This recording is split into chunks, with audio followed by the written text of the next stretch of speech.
हमारे बीच में मिस नीलमा ठाकुर हमें कल्याणकारी राज्य के बारे में बताएंगी। शुरू करें मैडम प्लीज। नमस्कार दोस्तों, मैं नीलमा ठाकुर आज आपके समक्ष अपने कुछ विचारों को लेकर उपस्थित हुई हूँ। उम्मीद करती हूँ कि आप मेरे विचारों को ध्यानपूर्वक सुनेंगे और उस पर अमल भी करेंगे। तो मेरा आज का टॉपिक है कल्याणकारी राज्य। तो आप में से मुझे कोई बताएगा कि कल्याणकारी राज्य क्या होता है? बिल्कुल, ये तो बहुत इंटेलिजेंट है, सारे देखो बताएंगे। अच्छा बेटा आप बोलो, what is welfare state?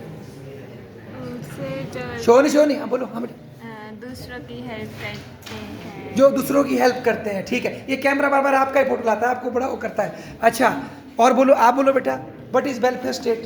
Sir state मतलब जिसमें सब लोग किसी भी व्यक्ति के साथ भेदभाव ना हो। अच्छा, और अमीर गरीब के बीच ज़्यादा भेदभाव ना हो। हाँ। अच्छा, और मतलब सबको न्याय मिले। सबको न्याय मिले, बहुत अच्छा। बस एक टेक और लेते हैं हम, बॉयज़ का भी लेना पड़ेगा, ऐसा नहीं। हाँ भाई आप बोलो, दोस्त खड़े हो जाओ, खड़े हो जाओ। हाँ बोलो, घर से पढ़ने आए, बोलो आपके हिसाब से कल्याणकारी राज्य क्या? आपके शब्दों में जो मर्जी बोलो, हम आपके साथ हैं, बोलो। कल्याणकारी राज्य मीन्स यहाँ पे मतलब सबकी इक्वलिटी से ट्रीट किया जाए। ओके। सब ऐसा नहीं कि हर किसी की बात मानी जाए, जो गलत बात सही हो चाहे गलत हो। सर नाम क्या है आपका? गोविंद सर। बहुत बढ़िया बेटी, शाबाश। हाँ ये जेंटलमैन आप बताइए, क्या होता है कल्याणकारी राज्य आपके शब्दों में? थोड़ा आइडिया नहीं इनको अभी, ठीक है। एक और लेते लास्ट। हाँ बेटा आप बोलो, कल्याणकारी राज्य क्या होता है? जिसमें सभी को समान अवसर प्रदान जिसमें सबको समान अवसर दिए जाए। और कोई एक लाइन जोड़नी हो? और यह नागरिकों के आर्थिक और सामाजिक क्रिया को बढ़ावा देता है। बहुत बढ़िया। मैडम आपने कुछ बोलना, पड़ोसी हैं आप इनके? जो नागरिकों के भलाई के कार्य को सक्रिय रूप से बढ़ाता है। बहुत बढ़िया, बहुत ही सुंदर। अब जाते हैं अपने ऑर्थर के पास। यस मैडम आप बोलिए। तो कल्याणकारी राज्य वह राज्य होता है जिसमें सरकार केवल कानून और व्यवस्था बनाए रखने तक सीमित न रहकर नागरिकों के सामाजिक, आर्थिक और राजनीतिक जीवन के हर क्षेत्र में जन कल्याण के लिए सक्रिय भूमिका निभाती देखो है। ये बड़े डेफिनेशन की मैडम ने कि आमतौर पर पुलिस राज्य क्या होता है? जो सिर्फ लॉ एंड ऑर्डर मेंटेन करता है, मार कुटाई ना हो, कोई किसी को लूटे ना, कोई धोखा ना दे, वो मेंटेन करता है, मिनिमम स्टेट। पर कल्याणकारी राज्य उससे आगे जाकर ये बता रहे हैं आपके आर्थिक, सामाजिक और राजनीतिक जीवन में अच्छा बनाने के लिए फैसिलिटी देता है। तो ये देखो अच्छा फर्क दिया इन्होंने। आगे बोलो। गुड बेटा। तो इसके पश्चात हम कल्याणकारी राज्य की विशेषताओं पर कुछ चर्चा करेंगे। हाँ। प्रथम विशेषता यह है कि सामाजिक न्याय की स्थापना। कल्याणकारी राज्य का प्रमुख उद्देश्य होता है कि सामाजिक न्याय। इसका मतलब है कि सभी नागरिकों को समान अवसर, समान अधिकार और सामाजिक सुरक्षा मिले, चाहे वह किसी भी वर्ग, जाति या धर्म के हो। इसमें जातिवाद, लिंग भेदभाव और विषमता को हटाने की कोशिश की जाती है। तो अगला आता है सामाजिक सुरक्षा का प्रावधान। इससे पहले क्या बोलता है? फर्स्ट क्या बोला आपने मैडम? सामाजिक न्याय की स्थापना। हाँ देखो, जैसे भारत में आज़ादी के बाद हमने क्या किया? हिंदू कोड बिल लाए। अम्बेडकर जी हमारे लॉ मंत्री थे, नेहरू जी प्राइम मिनिस्टर थे।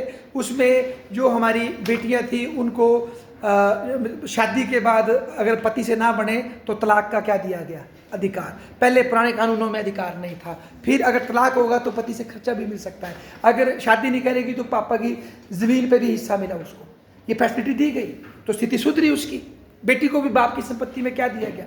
हक दिया गया। तो ये क्या है? जो लिंग के जो भेदभाव थे समाज में वो बढ़े कि कम हुए? कम किए ना कल्याणकारी राज्य। फिर जब वो दहेज के लालच में दरिंदे जलाते थे लड़कियों को, तो उनके खिलाफ दहेज विरोधी कानून पास किया। ठीक है जी। तो इस तरह से क्या करता है? सामाजिक न्याय की कोशिश कर रहा है। कोई जातिगत भेदभाव है तो उसके विरुद्ध कोई कानून पास किया, रिजर्वेशन की व्यवस्था की। चाहे कितनी अच्छी हो पाई नहीं हो पाई, पर प्रयास होता है ना।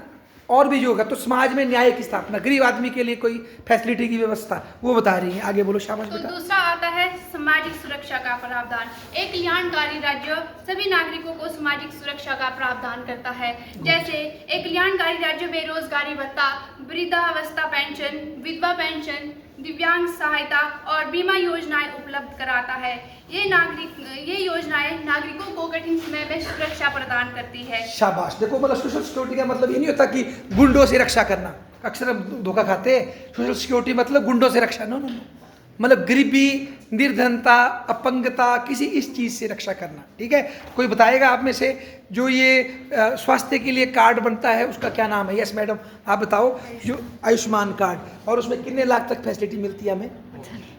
कितने बोला सर आपने? 5 लाख। ठीक है। और कोई बताओ जो बूढ़ों को पेंशन? यस बच्चे ऊपर देखो, गुड़िया दादी है आपके? दादी को पेंशन मिलती है कि नहीं मिलती अभी? वृद्धा पेंशन कितनी आती है महीने की? कितनी होती है वो? 1500 2000 कितनी होती है? आपने ली नहीं कभी उनसे? कोई बात नहीं। कोई बताओ भाई कितनी मिलती है वृद्धा पेंशन? यार देश के नागरिक है, आपको पता नहीं है? अच्छा भाई आप बताओ कितनी होती है बुढ़ापा पेंशन है? आप बताओ भाई। नूर से क्या नाम है? बोलो। पता नहीं? पता करो, है ना? नहीं तो क्या होगा, को दे रहे हैं उनको नहीं दे रहे हैं, है ना?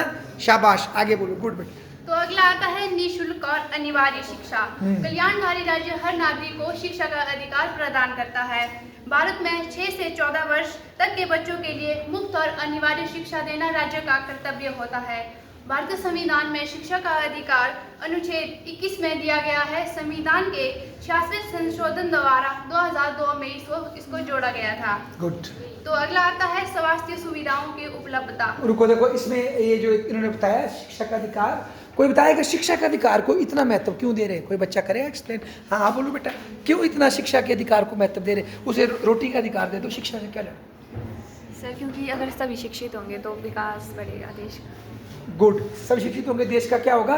विकास। बहुत अच्छा। अच्छा और कोई बोलो भाई, तुम बोलो दोनों लड़कियां, शिक्षा का अधिकार क्यों जरूरी है? बोलो बेटा, आप पढ़ रही हो कॉलेज में, बोलो। क्योंकि सर जो लोग कई बार बच्चे जो होते हैं ना दूसरे काम करने लग जाते हैं, जबकि उनको जो है शिक्षा का अधिकार से वंचित रहते हैं वो लोग। तो जरूरी क्यों उनके लिए? दूसरा काम करेंगे, रोटी खाएंगे शाम को। ताकि सर वो लोग पढ़ सके और दूसरों को भी पढ़ा सके, ताकि देश का विकास भी हो सके। अच्छा, देश के विकास से जुड़ा है, तो बहुत बढ़िया है ना, ये बहुत अच्छा बता रहे हैं मैडम। और एक कई बार हम बता चुके हैं आपको, 1 से 6 मैडम ने बता दिया, बच्चे नहीं 6 से 14 साल तक के लिए बताया उन्होंने, जो आपको बताया 6 से 14 साल तक के बच्चे के लिए हुआ ये 86 अमेंडमेंट। और छोटे बाबू के लिए जो पेट से, माँ के पेट से लेकर के 6 साल तक के बच्चे के लिए आंगनबाड़ी, है ना, ICDS इंदिरा गांधी ने शुरू किया था। कब किया था? पढ़ लेना, 74 या 75 में। आगे बोलो साहब। तो अगला आता है स्वास्थ्य सुविधाओं की उपलब्धता। सभी नागरिकों को सस्ती और गुणवत्तापूर्ण स्वास्थ्य सुविधाएं देना कल्याणकारी राज्य का कर्तव्य होता है। जैसे भारत में आयुष्मान भारत योजना, जननी सुरक्षा योजना, राष्ट्रीय स्वास्थ्य निगम, टीकाकरण कार्यक्रम, सरकारी अस्पतालों में मुफ्त इलाज आदि इसके उदाहरण हैं। रुको बेटा, एक बार पूछते, बच्चों को कैच करना जरूरी है। बेटा आप बताओ गुड़िया, हमारे NCC वाले, ये जननी सुरक्षा योजना किसके लिए होती है? मर्दों के लिए होती है? फिर किसके लिए? रुको, हाँ गुड, किस औरतों के लिए? हाँ, जो बच्चों को जन्म दे रही, जननी सुरक्षा योजना पता होना चाहिए हमें। शाबाश, आगे बोलो। गुड। तो अगला आता है गरीबों और कमजोर वर्गों की सहायता। कल्याणकारी राज्य विशेष रूप से गरीबों, किसानों, मजदूरों, दलितों, महिलाओं और अल्पसंख्यकों की मदद करता है। सरकार का कर्तव्य होता है कि अनुसूचित जातियां, अनुसूचित जनजातियां, पिछड़ा वर्ग और जो लोग आर्थिक रूप से कमजोर है उन्हें सहायता प्रदान करना। तो अगला आता है रोजगार के अवसर। कल्याणकारी राज्य हर नागरिक को रोजगार का अवसर उपलब्ध कराने का प्रयास करता है। भारत में रोजगार के कई क्षेत्र हैं, जैसे कृषि क्षेत्र। भारत में सबसे ज्यादा लोग कृषि पर निर्भर करते हैं। सरकार द्वारा रोजगार बढ़ाने के लिए विभिन्न योजनाएं चलाई जाती है, जैसे मनरेगा, प्रधानमंत्री कौशल विकास योजना इत्यादि, और भी बहुत सारी योजनाएं चलाई जाती है। तो अगला आता है धर्मनिरपेक्षता और समावेशता। कल्याणकारी राज्य किसी धर्म, जाति, लिंग, भाषा के आधार पर भेदभाव नहीं करता और सभी नागरिकों को साथ लेकर चलता है। तो अब मेरा आप लोगों से एक प्रश्न है कि क्या भारत एक कल्याणकारी राज्य है? Good question. देखिए केवल इसका उत्तर कौन कौन देते हैं? पूछे भाई, हाथ खड़े करो जो इसका उत्तर दे सकता है। अगर है तो कैसे? हाँ गुड क्वेश्चन। यस, आपकी सहेली है, आप बताओ, है भारत कल्याणकारी राज्य आपके शब्दों में? नहीं। क्यों बेटे? क्योंकि इसमें सभी धर्म, जाति के लोग रह सकते हैं, ठीक है, और सब जाति धर्म के लोग रहते हैं, इसलिए भारतीय कल्याणकारी राज्य। बहुत अच्छे विचार है आपके। बैठो जी बेटा, आप बोलो। सर भारत में किसी एक धर्म को मान्यता नहीं दी गई है। चलो वो भी ठीक है, पर कल्याणकारी कैसे हो गया? फिर हो गया ये पक्का? बैठो, कौन करेगा गैस? बोलो भाई, इधर से बोलो बच्चे कुछ हैं। बेटे आप बोलो, क्या इंडिया है वेलफेयर स्टेट या नहीं? Madam yes. सुनो भाई, मैडम बोल रहे, बोलो। हाँ बोलो, क्यों है? क्योंकि इसके जो कार्य उसमें कोई हस्तक्षेप नहीं कर सकता है बाहर से। अच्छा गुड, इनका पॉइंट, कोई हस्तक्षेप नहीं करता। और बोलो भाई, आप बताओ बेटा, है इंडिया वेलफेयर स्टेट की नहीं? सबके एम्बल तो यही लिखा है। नहीं प्रैक्टिकल दुनिया में देखती हैं आपकी, नहीं ये बताओ, बाकी छोड़ो। सर फुली नहीं है, आई थिंक आधी है। बहुत अच्छा बोला आपने, आधा वेलफेयर स्टेट है, आधा कहाँ है बताओ, बोला किधर किधर दिखता है आपको? सर जैसे गरीबों के लिए कुछ स्कीम में है ना, गुड। बट और फुल्ली उनकी हेल्प नहीं हो पा रही है। पूरी हेल्प नहीं हो पा रही, पर थोड़ी थोड़ी हेल्प होती है, थोड़ी हेल्प। और कौन कौन स्कीम बता सकती, कोई आप कौन कौन सी हेल्प करती है? सर अभी तो नहीं अभी याद नहीं आ रही, पर होती है हेल्प। अच्छा, ये जो 3-4 हमारे अनमोल रतन पीछे पीछे बैठते हैं, हाँ भाई आप बताओ दोस्त, क्या भारत कल्याण के राज्य है कि नहीं? बोलो, गैस करो। है तो 1-2 पॉइंट बताओ, कैसे बोलते सर आप? मतलब एक दृष्टि से भारतीय कल्याण का राज्य है। कैसे, मतलब कोई फैक्ट बता सकते हैं आप? मतलब भारत सरकार की ओर से, शोनी भाई सुनो, हाँ भारत सरकार की वो शोनी भाई, तुम कैसे बोलते? पीछे बेंच में बैठे, दिमाग नहीं है इनके पास, बहुत विजनरी है। बताओ। अच्छा, इसको रहने दो, आप अपना बात दो, क्या बात बोलो? कोई स्कीम बताओ जो आप बोलते कल्याणकारी राज्य है, बताओ कोई स्कीम। मतलब इसके हंसने से क्या है बेटा, अपना तर्क देना ना। आप बताओ भाई कोई एक स्कीम जिससे आप बोलते हैं भारत कल्याणकारी राज्य है। कल्याणकारी इसके 2 पहलू है, अभी थोड़ा नहीं है। कोई स्कीम बताओ ना, कौन कौन सी कोई है के लिए मतलब कल्याण का राज्य है, इसका मतलब भारत में सभी को समान। क्या स्कीम है आप बताओ, इतने बड़े हो गए बेटा, कोई ऐसी स्कीम बताओ जो हेल्प करती है कल्याणकारी, कोई स्कीम। जैसे देखा जाए मौलिक अधिकार। हाँ, जैसे बीपीएल। हाँ वैसे जैसे मतलब गरीबों को ज़्यादा क्या मिल रहा है गरीबों को, कुछ आइडिया तो बताओ बेटा, क्या क्या मिल रहा है? बाबा जी का ठुल्लू, कुछ एक्स्ट्रा क्या मिल रहा है? RIDP भी होता है। हाँ गुड, जैसे बोले भाई साहब IRDP होता है, BPL होता है, और सर ऐसा ही होता है। सर जैसे घर गिर जाए तो कौन सी स्कीम मिलती है? जैसे कोई जिसके पास घर नहीं है गरीब, हाँ, तो कौन सी स्कीम चलती है? 1.5 लाख देते हैं। हाँ, स्कीम का नाम पता करना बेटा, देश के नागरिक है, कल आप भगवान करे आप दूसरों के प्रधान बने, है ना। अच्छा, तुम बताओ बच्चों, है भारत कल्याण के राज्य की नहीं? यस मैडम, कुछ फैक्ट बताइए, कौन सी सुविधा है इसमें जो आपने अवेल की अभी तक? कोई सुविधा कोई नहीं पता?